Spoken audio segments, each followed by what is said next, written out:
für offene Grenzen alle wieder zusammenkommen. Vielen Dank.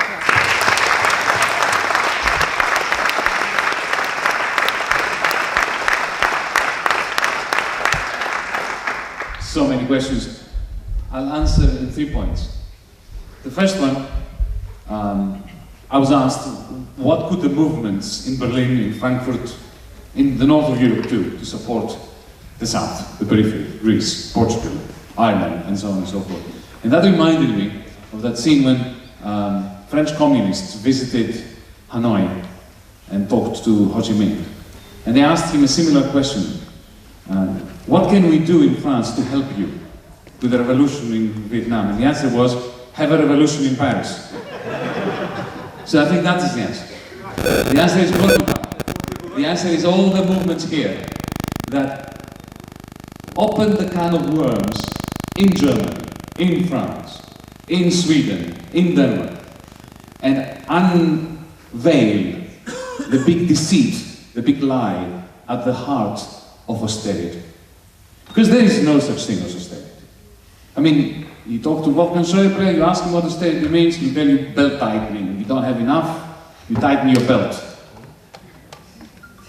There is no austerity along those lines. This is a myth. I remember what our government was squashed in order to capitulate to. What were they asking us to do? Why did I have to resign? Because I was not going to sign on a loan agreement for another 85 billion. This is not austerity. Another 85 billion. We already borrowed in 2012 130 billion. 2010, 110 billion. The billions are just multiplying, dividing, and filling the universe. There is nothing austere about this. There is no Protestant ethic in this. This is profligacy. The word austerity is used as a cover-up for a very clear class war. There's nothing beyond it. They are investing huge quantities of money into a class war, the purpose of which is to redistribute wealth from the have-nots to the haves and to prevent the demos from being part of the word democracy. It is really very simple. So let me come to the third point. I've already made the first 2 points. You mentioned Greece. Some of you mentioned Greece. And you mentioned that the third MOU, the third memorandum, is the worst. There's no doubt that it is the worst. Not necessarily in socio-economic terms, because the other two were pretty catastrophic too. Yeah? But why is this the worst? Well, it's soul-destroying if you think about it. What government pushed that third agreement through Parliament? It was a government that became a government because people like you occupied Syntagma Square. It was a government that sprang out of the occupation for days and weeks and months of the central square.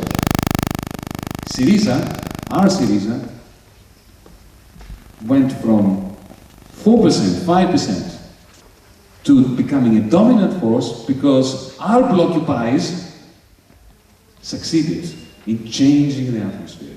So the big question from now on, mind you, that was always the big question about all rebellions and revolutions. How are we going to prevent the next one from being betrayed? For feeding into careers and for turning people who were at the forefront of the street into people who are pushing the third MOU through Parliament on the basis that we are the least terrible evil. This is the question. I don't have an answer, but we have to provide the answer together.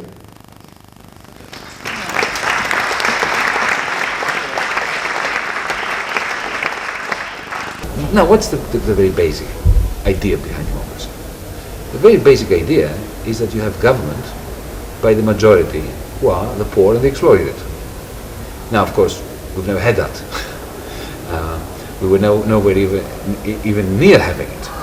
But to regain this idea that those with the least power must rule because they are in the majority. and because power needs to be distributed for humanity to survive. That narrative is capable of putting all of us together. Whether you're an ecologist, a campaigner against evictions in Barcelona, a campaigner for social justice in Germany against mini jobs, whether you are somebody who feels awful in Ireland having watched their prime minister being dictated to by an anonymous central banker on what to do. These are things that can put together many disparate forces that work collectively towards democracy, that have been completely and totally separated, isolated, and therefore weakened for the last decades. 2015 brought together two things: the realization that this was going on, the realization that this democratic deficit, lack of democracy, is leading to a terrible economic crisis. And you don't even have to be a poor, unemployed worker in Greece or in Portugal to experience it. Even if you are a pensioner in Germany and you see your pension funds go really down because the ECB is buying 65 billion of bonds every year almost. And that brings interest rates down and your savings, because they are actually negative interest rates, are being depleted. So there is a unique moment in Europe's history for the first time since 1950 when there is this realization. And I believe that this can unify people. It is a rallying call, the call for democracy, for transparency. Now, what percentage of Europeans are happy with the idea that their future is being signed away, in the context of TISA or TTIP, without them knowing, or even having the right to know what the terms of this agreement is? I don't think that if we tell them that any of them will say, oh, that's okay, I don't mind. I think everybody will be incensed. So transparency, democracy, the right to be heard, is effectively the right to freedom. And I can think of no better rallying call than this right to freedom. Is there a kind of advice you want to give to left-wing politicians who are in or want to go to a government power? Well, my only piece of advice is have your resignation in the inside pocket of your jacket. Be ready to leave government. I'm not against going into government if you think that there is a possibility of doing good, of reinforcing or enforcing policies that are progressive. Try it, but don't get co-opted.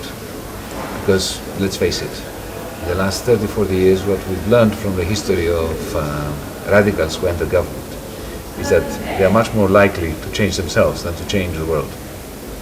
And we must never allow ourselves to betray those whose struggles put us in the position of power.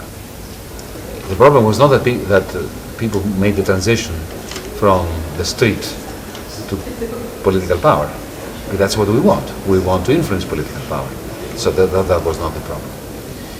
The problem was when a government elected to say no to orchestrated misanthropy, capitulated, and started managing that orchestrated misanthropy. You mentioned that the social movements in Greece are very angry about that.